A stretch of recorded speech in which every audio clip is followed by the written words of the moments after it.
young mother mysteriously died just hours after dining in an upscale restaurant. The search for clues revealed secrets hidden in an attic, an upscale gentleman's club, and underneath the young woman's skin.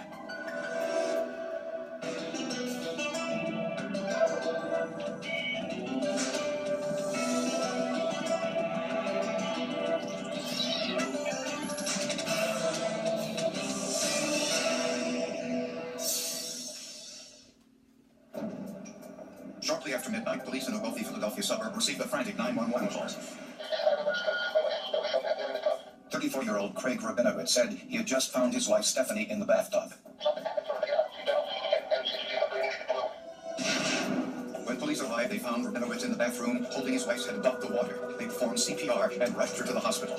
Unfortunately, there was nothing doctors could do. When Craig learned of his wife's death, he collapsed in grief. Doctors had no explanation. I asked the doctor, help me out here. What do you think happened? And he said he really didn't know. He told me sometimes people die for unexplained reasons. Could have been an aneurysm, a heart attack, whatever. But on first glance, there wasn't any sign of trauma. Rabinowitz told police that he and his wife Stephanie had dinner at a Thai restaurant, came home, had a drink, then Stephanie took a bath while Craig said he watched television. And while he was watching a hockey game, he heard a thump, which he attributed to the shampoo bottle falling on the floor of the bathroom. He didn't think much of it. He watched the hockey game for approximately 30 minutes and realized that his wife hasn't come back to the bedroom from the bath. So he went into the bathroom and found her unconscious in the bathtub. Detective Charles Craig had investigated many unusual deaths before, and a spouse with something to hide would usually act suspiciously, but not Craig Rabinowitz. Generally, when we interview people, witnesses, victims, suspects, we look to see if they have eye contact with us, see if they're shaking or if they're very nervous or if they're perspiring, and he didn't exhibit any of those signs. And police found nothing suspicious or out of place in the couple's home after Stephanie's death.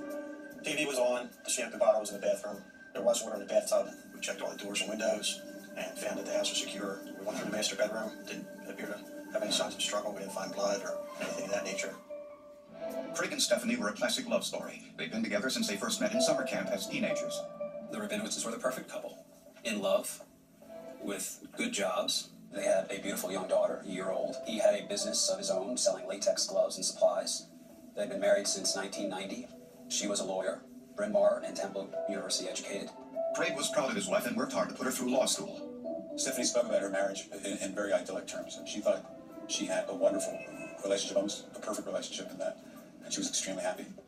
Between her law practice and his business, they were very affluent and lived in the exclusive mainline section of Philadelphia.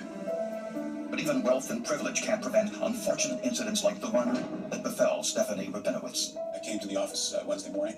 I walked in and everyone was crying, and I was shocked to hear that Stephanie had died Tuesday night. I heard that she had an accident, that she drowned in a bathtub. That's all we were told. But why had Stephanie drowned? Was it caused by something she ate, medication? Was she depressed? Forensic investigators needed to find out more. The cause of Stephanie Rabinowitz's death was a mystery. Stephanie Rabinowitz may have slipped, hit her head in the tub, subsequently drowned. It was a real tragedy. A mother of a 1-year-old child, devoted husband, happy family life. I was at a loss as to how she could have died. I didn't see any type of trauma, any cuts, any abrasions, any of that type of thing. Stephanie came from a religious Jewish family. In accordance with her religion, Stephanie's parents and her husband Craig wanted to bury her before the next sundown. It was a push to have Stephanie Rabinowitz buried quickly under Jewish custom. But the coroner overruled the family's wishes, saying he wanted to perform a complete autopsy. His action was prompted in part by something Craig Rabinowitz told police. He said Stephanie was having trouble adjusting to the demands of caring for their new baby and her work as a lawyer, and she occasionally took a prescription sleep medication.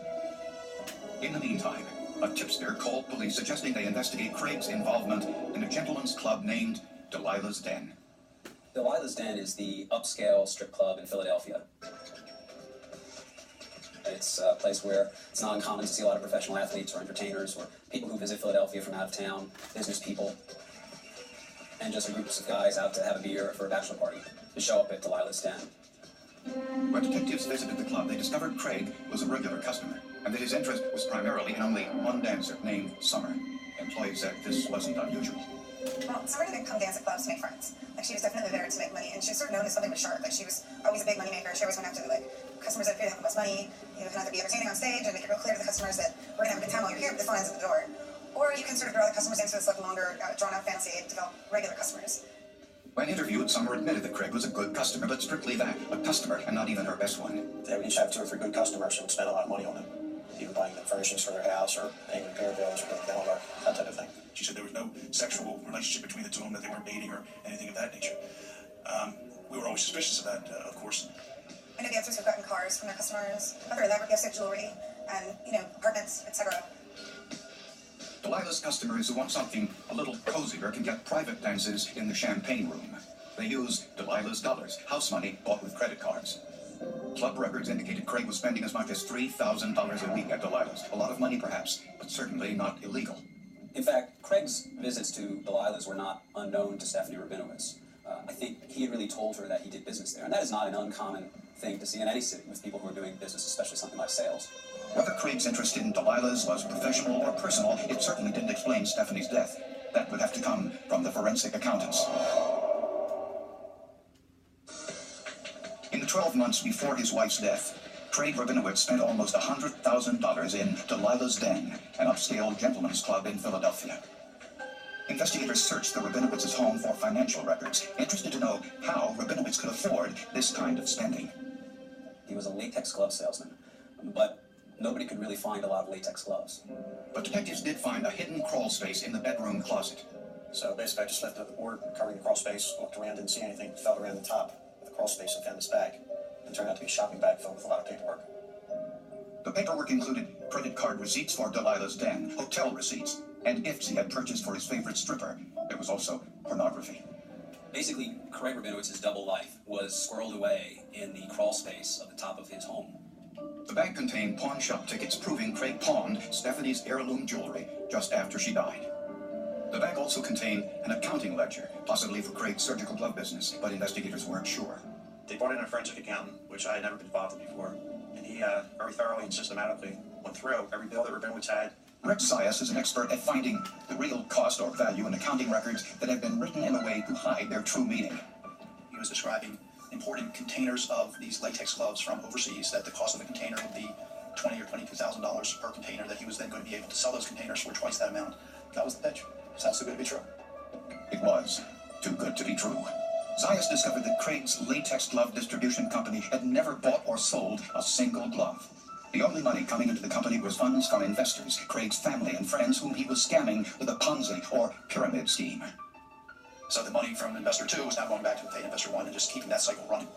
And Zayas learned that Craig paid no office or warehouse rent anywhere in Philadelphia. The closest thing Craig had to an office was his seat at Delilah's strip club. When his family, when his wife, when his friends, when his in-laws thought he was out making sales calls for his latex glove business, at least 1, 2, 3 days a week, Craig Rabinowitz was in a dark, air-conditioned strip club in a back room, getting couch dances and lap dances by a 24-year-old stripper. Zayas estimated Craig was in debt to the tune of $800,000. He owed most of it to his shareholders, who had invested in his non-existent business and who wanted their money back at some point with a profit. Apparently, not even Stephanie knew what was going on. Of all the people that Craig conned, quite clearly, he conned Stephanie the most. And the forensic accounting identified a possible motive for murder. On the inside of the handwritten ledger were amounts that corresponded to the life insurance policies on Stephanie, including $1.5 million worth, which Craig had just purchased. The outside of the ledger listed the amount owed to each of Craig's investors. He made small token payments to pacify them, and through a series of financial calculations, Zayas was able to tell when they were made. They were only accurate for a limited period of time during the middle part of April of 1997, leading to an inference that the document was prepared about 2 weeks before Stephanie Rabinowitz was murdered. Craig Rabinowitz, it was very apparent to the investigators at that time, had literally done an accounting of the value of killing his wife. The insurance payout not only would have eliminated Craig's debt, but also allowed him to continue his extravagant relationship with Summer and still not have to work for a living. All of this showed motive, but if the medical examiner didn't rule Stephanie's death a homicide, it was salacious, but little else. After Stephanie Rabinowitz's death, her family wanted a quick burial in accordance with their religious customs. But it was Dr. Ian Hood who overruled that request in order to perform a full autopsy. And almost immediately, that decision paid big dividends. The first clue was the food found in Stephanie's stomach. We know she very recently ingested meat, in this case shrimp, and meat sprouts were quite clearly seen with very lot of digestion having occurred in the stomach contents. So she obviously died probably within an hour or two of ingesting that meal. That meant Stephanie died around 10:30 p.m., but Craig didn't call 911 until after midnight. Dr. Hood also discovered small bruises on Stephanie's right elbow and knee, and he saw tiny red marks on her forehead and around her eyes. These petechial hemorrhages form when tiny blood vessels burst because the blood flow is constricted. Dr. Hood then examined and dissected the neck muscles. She had some much more subtle bruises and abrasions, very hard to see on her neck, where there'd been, clearly as I found out from looking at beneath the skin, hard gripping of the upper neck. Toxicology tests showed Stephanie had taken a higher than normal dose of a prescription sleep medication. A check of local pharmacies revealed the drug had been prescribed for Craig, not Stephanie. Dr. Hood concluded that Stephanie had been drugged and then strangled to death. Stephanie was finally laid to rest in her family plot. Immediately after the burial, police brought Craig Rabinowitz in for questioning. During the interview, Craig told the same story as he did on the night of Stephanie's death, that he had been watching a hockey game on TV when Stephanie went in to take a bath, and no one else had been in the house. That's when police revealed the evidence that proved Stephanie was dead for 2 hours before he called 911. And that the autopsy proved she had been strangled. Prosecutors concluded that the motive was money. He had dug himself into this deep hole financially. Now, part of it is lavishing money on the stripper, but that he needed to have that cash so that he could get out of debt, because clearly he could have divorced his wife and run off with the stripper if she'd had him. But I don't think that she'd had him if she found out that he was broke. Craig had stretched his business scam as far as it could go. His investors wanted their money back and were putting pressure on him. We had evidence in the case that indicated that they were expecting to get their money at the end of April. Well, the murder was in the last week in April. And despite Craig's denials, his credit card receipts told investigators that he was visiting local hotels, possibly with SAR. On some of those receipts, there were the room service for 2 people. So we assumed that he was going there with her. Prosecutors believe Craig set his plan in motion after they returned home from dinner in the Thai restaurant. Before going to bed, Craig spiked Stephanie's drink with his prescription sleep medication, more than enough to knock her out. He carried Stephanie upstairs, removed her clothes, and placed her in the bathtub to drown her. But the bathwater revived her. Her bruised elbows and knees showed Stephanie struggled, but she had no chance. The forensic evidence shows he gripped her around the neck and held her underwater.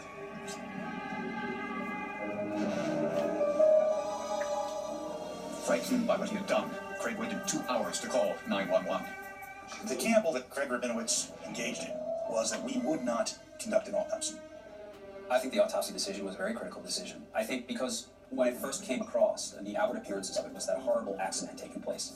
There were sensitivities, I think, in trying to be sensitive to the family's wishes to bury Steffi under Jewish custom and to bury her within a day of her death. But the autopsy found the petechial hemorrhages, the neck bruising, and the 2-hour delay between her death and the 911 call. The forensic accounting uncovered the motive.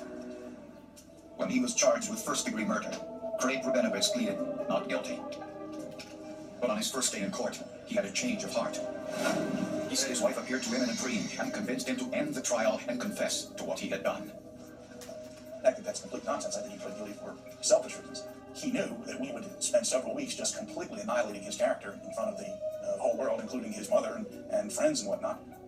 Craig Rabinowitz, if this proved anything, was a selfish, self-absorbed, weak person. And I think the prosecutor saw his plea not just as a heartfelt act of contrition to help the families, but as a self-serving, cowardly act that allowed him to avoid truly confronting and articulating in public the detail and the exact nature of what he had done. Craig Rabinowitz was sentenced to life in prison without the possibility of parole. I had no doubt that this would work out. Craig would be convicted. What this was doing to Stephanie's family had a much more immediate impact on me. And I think they really needed closure. They needed a full understanding of what had occurred. And to me, that's what the forensic evidence did.